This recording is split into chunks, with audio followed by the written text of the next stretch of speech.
We are here, as promised, with Iftikhar, head of the Rhode Island Airport Corporation. Probably one of, Saul will be on next, probably one of the people that's making the biggest changes in the Rhode Island economy. Iftikhar, you got named October, November of 16? Is that about right? When were you named? Yes, 16, yes, October 7th. October of yes. 16, and since then you have hit a Joe DiMaggio-esque batting streak of 56 consecutive pitches. Let's see, let's run through a few of them.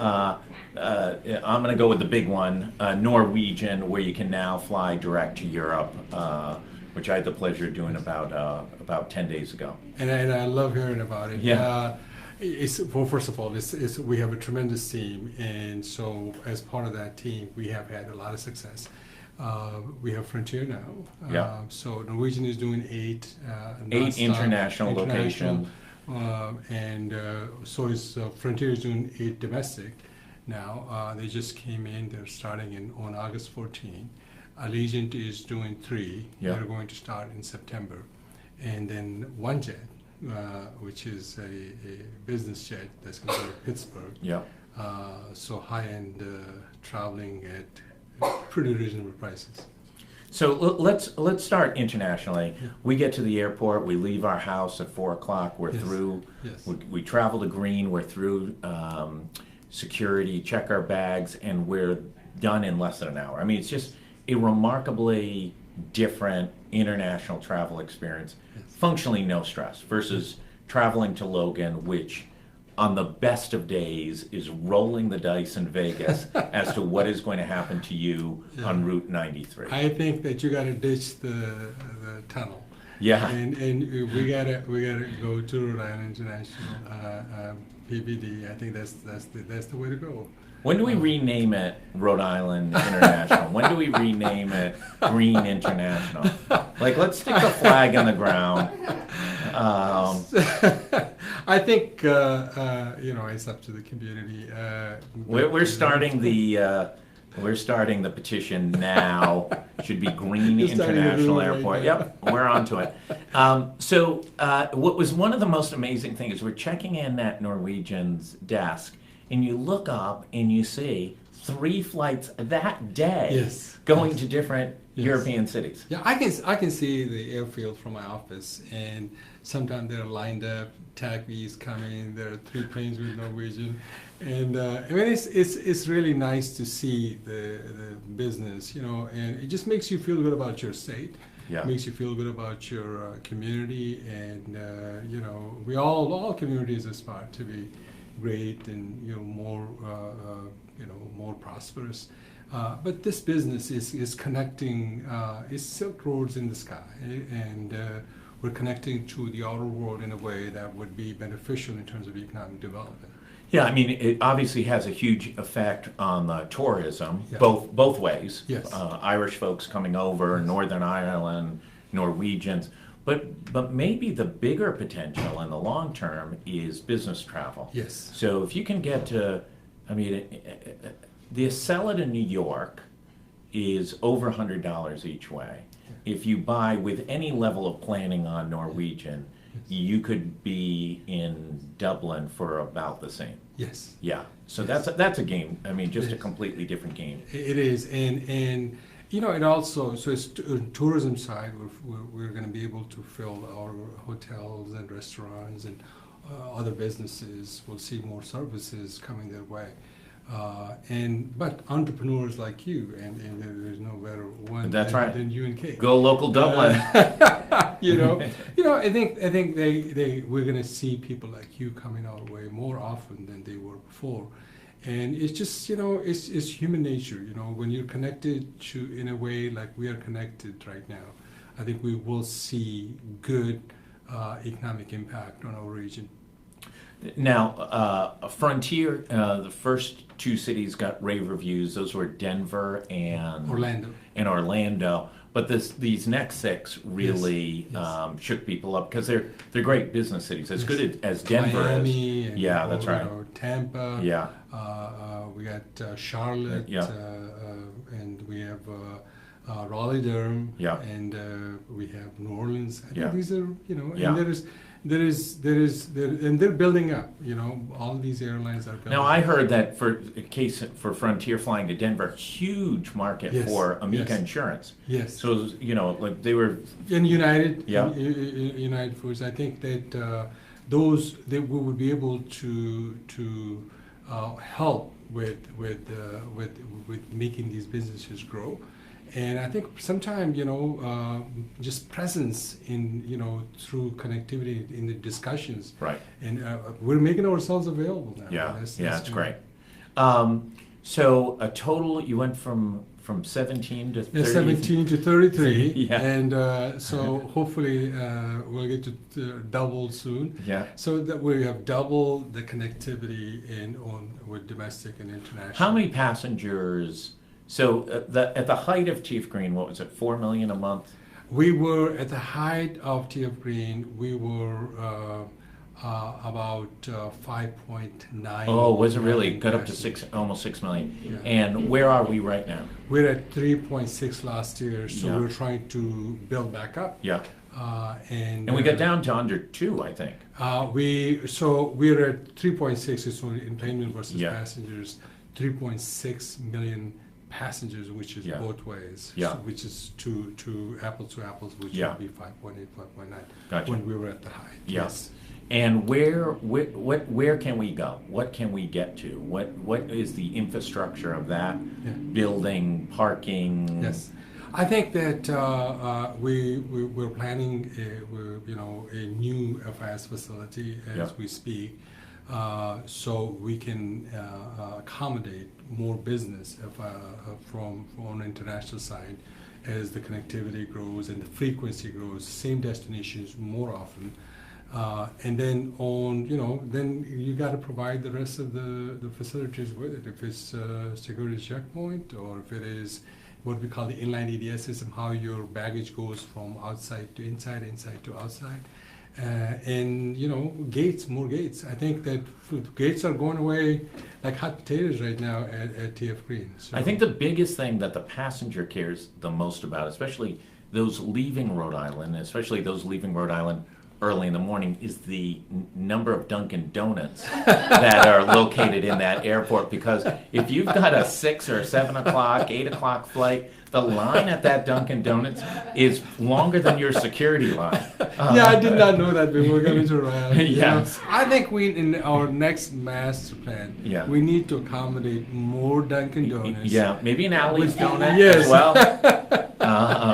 But that's got to be built in. That's a strategic move that can be leverageable. Logan will not be able to compete if you add more Dunkin' Donuts to the airport. Seriously? What are the challenges? What are the stumbles that you see? You've created tremendous amount of excitement. I mean, it is.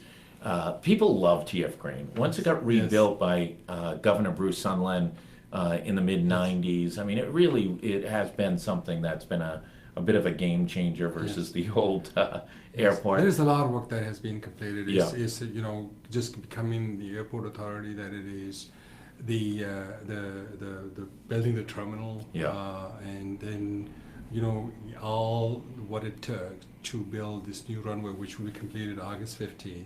8,700 feet long runway, which is pretty good. Yeah.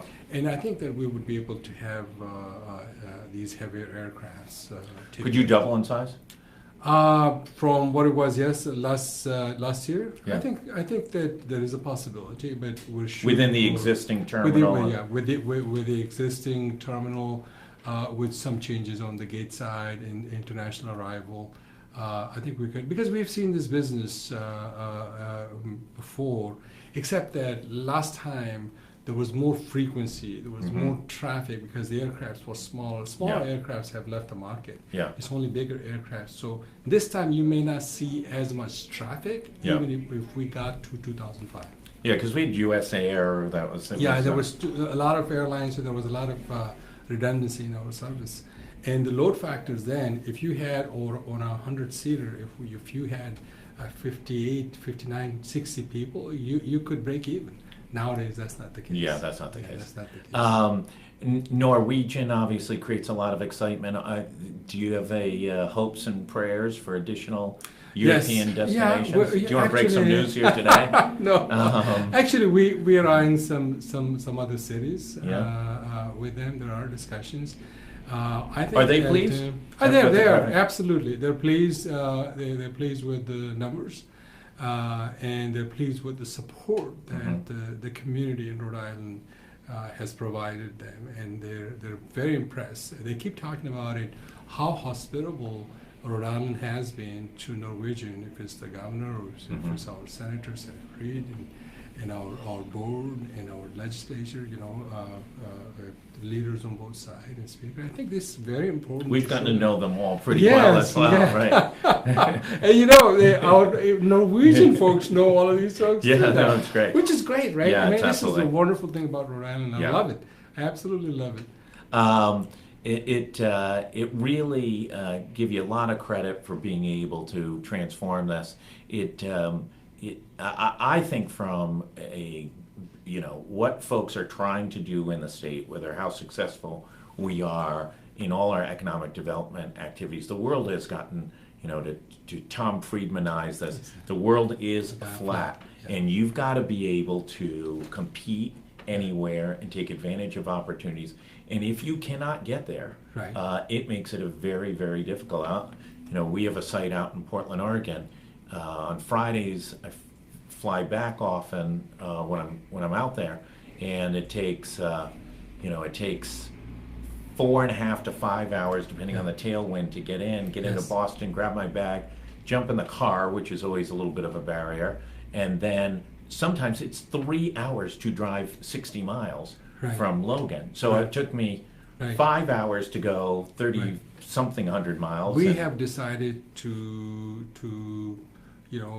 basically drive shotgun on driving our economy and in provision of these services in support of. We have the best schools on earth, and we have the best talent on earth.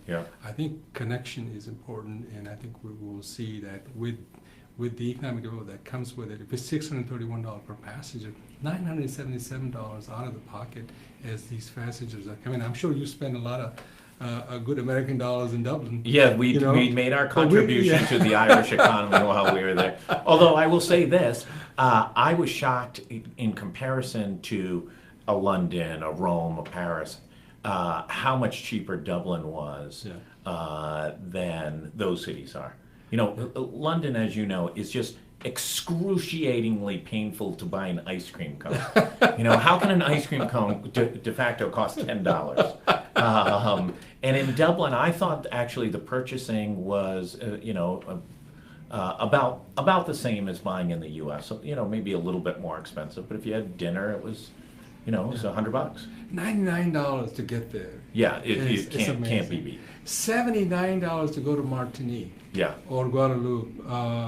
When it's snow out here in the town called East Greenwich where I live, right? I mean, it's just a wonderful time to go down to Caribbean. Our former lifestyle editor is now the travel editor at Coastal Living, and she's been down in Martinique for the past week covering Martinique for Coastal Living and posting things to social media, and we've been chatting with her on Facebook Messenger, getting all the skinny on where to go in Martinique, and that's a given as well. $79 to get there. It's amazing. Right. It's amazing. And I hope people buy these tickets and they go enjoy, sunshine, when they're, No, it's great. When they're tired of snow. No, the ability to fly direct and not have to worry about winter travel and switchovers and Chicago and Atlanta or Denver or any of those horror airports where you can literally be trapped for days on any given notice. And sometimes you're trapped there and there's no weather, it's just planes elsewhere couldn't get there. So in the last 6 months there are 17 cities that now you don't have to switch over. Yeah, that's right. And they're pretty good, nice cities. Yeah. From Denver to Miami to Raleigh, Durham to New Orleans, you can go now nonstop. And nothing changing or in Atlanta or Chicago at ORD. and you just, I think, and the price is right. Yeah. The price is So next up is Saul Kaplan, Mr. Innovation, who has a business summit here every September with leading innovators from around the country. And, you know, he's had Mark Cuban and Walter Mossberg and all these folks. I think Walter Mossberg's coming back this year. It's a game changer for him to have this meeting here, bring in 500-600 people, and half of them can get here faster, quicker, cheaper, easier. Well, somebody like somebody like him would get him here anyway. But Yeah, that's we're, right. We're happy to Make it a little easier and a little less expensive. You've been in Rhode Island not even a year, Yeah, and less than about 8-9 months. and you came from New Orleans. New Orleans. And you know, before you depart, what's the biggest difference between here and New Orleans? I think, well, I would say I love Rhode Island for its people, and you know, the party atmosphere in New Orleans is great. But I think East. Do you get a little more work done living in East Greenwich than you did every night out on Bourbon Street? Food is great and people are wonderful, and I can't ask for any more. And you know, and I have a wonderful board, and I really appreciate it. Well, listen, thanks so much. Keep up the tremendous work. Thank It's you. wildly exciting. We enjoy being a part of it. I think it's one of the biggest economic development sparks to hit Rhode Island in a significant period of time, and it really creates an opportunity. It's almost like a new frontier for entrepreneurs like myself to be able to really think about, you know, where our business goes and how easy it is to be able to connect and do things kind of anywhere. So thank you so much. Thank you. And Thank you. stay right there. We're going to take a 1-minute break. I want to thank Iftikhar for coming on from the